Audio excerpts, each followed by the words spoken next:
चाणक्य अर्थशास्त्र के रचयिता। उन्होंने चंद्रगुप्त मौर्य को ट्रेन किया और नंद राजाओं के सामने खड़ा कर दिया। चंद्रगुप्त मौर्य ने एक सेना तैयार की और उस सेना के बल पर नंद वंश को हराकर 320 BC में मौर्य साम्राज्य को स्थापित किया। मौर्य साम्राज्य के तीसरे एम्परर अशोका, जो आज अशोका द ग्रेट के नाम से जाने जाते हैं, उन्होंने 273 BC में गद्दी संभाली और इनके शासनकाल के दौरान साम्राज्य का सबसे ज़्यादा विस्तार हुआ। अशोका अपने शासनकाल के शुरुआती दौर में एक क्रूर शासक के रूप में जाने जाते थे, लेकिन एक युद्ध ने उनके जीवन को, उनकी विचारधारा को पूरी तरह बदल दिया। पर्शिया और दक्षिण भारत तक फैलने के बाद सेंट्रल ईस्ट इंडिया में सिर्फ कलिंग ही ऐसा राज्य बचा था जहां मौर्य साम्राज्य का झंडा नहीं लहराता था। राजगद्दी पर बैठने के 8 साल बाद अशोक ने कलिंग की ओर रुख किया। दुनिया की सबसे बड़ी लड़ाइयों में से ये एक है, कलिंग वॉर। इस युद्ध में दोनों तरफ के कई लाख लोग मारे गए। ये युद्ध लगभग 1 साल तक चला, जिसे धौली में स्थित दया नदी के किनारे लड़ा गया था। ऐसा कहा जाता है कि युद्ध खत्म होने तक दया नदी का पानी योद्धाओं के खून से लाल हो गया था। इस युद्ध में अशोक की जीत हुई।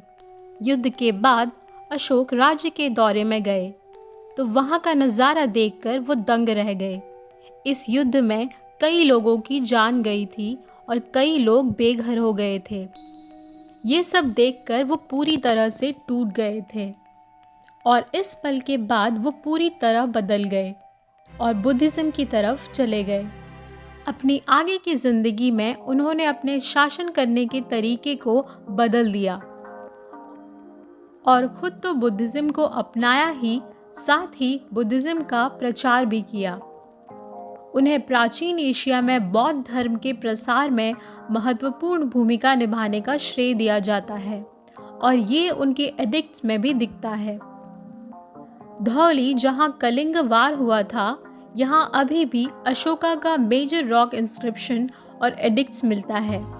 यहाँ बौद्ध धर्म से संबंधित शिलालेख मिलते हैं, जिसे ब्राह्मी लिपि में लिखा गया है।